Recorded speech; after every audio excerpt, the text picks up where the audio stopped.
Erica, thank you for coming. Great to have you here. Thank you. When I was reading your book, one of the things that just struck me was the pain that you went through because you were adopting a little girl in Sierra Leone, Yes.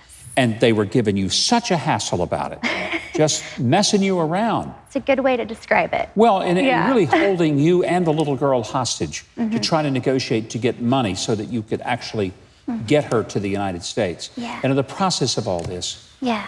she died. Yeah.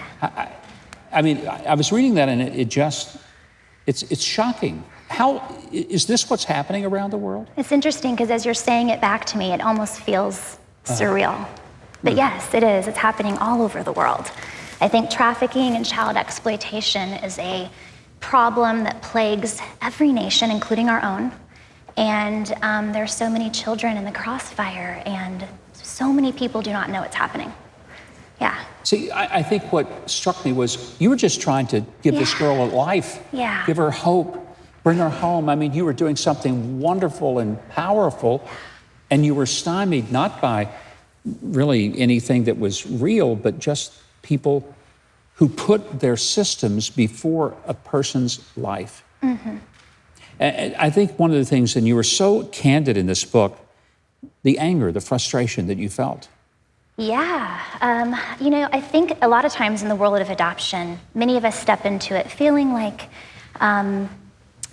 it's God's calling on our life, right? We're meant to rescue children. We're meant to make them our own because the world's children are God's children, and because they're God's children, they're our children, right? And I think when you step into the trenches and you do this kind of work, and then the evil in the world begins to prevail, and that battle is something you lose, and you lose a child, and you begin asking why. You know, why is this happening? There are answers for children.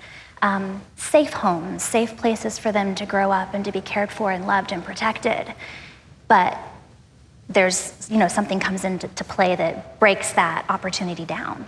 You have adopted now how many children? I have 6 children total. 5 are adopted and 1 biological. Yeah. Yeah. But they're all your children. Yes. Every one of them are They your are. children.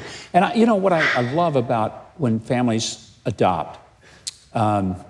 Sometimes I've heard people say, you know, your child is the one God gave you and you're grateful for that, but the adopted ones are the ones you looked all over the world and picked out who you wanted and brought them home.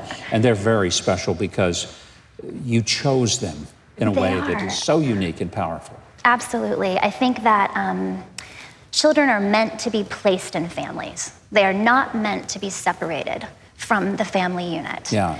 And so I believe that God is constantly ordaining and whispering in the ears of people all over the world, you know, there's a child meant for you. Yeah. You know, and it's beautiful. Like, as I watch my children grow up, because most of them have been here for quite some time now, and I watch them, you know, I have a son, I could start crying, Nash, who just started school this week at Trevecca on a scholarship. And I watch him and I watch all these kids growing up, and I think, how I couldn't have planned this more perfectly. Like, God truly knit together the family and has been painting just this beautiful masterpiece.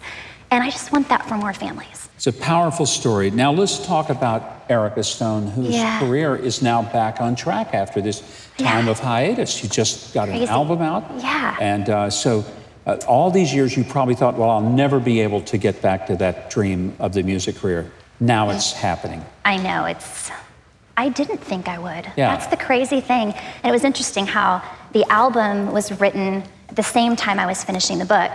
And it all just kind of happened at one time. And it was such a chaotic space, but beautiful space. And when the album finally came together, I couldn't really believe it.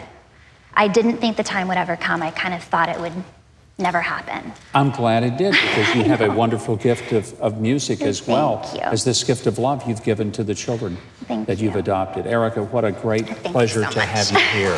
Thank you. Be sure to find Erica Stone's album. It's called Antidote. You know that all major music download and streaming sites, and then her book that we've been talking about called Gray, A Story of Loss. It's available on Amazon, or you can visit her website, ericastone.net.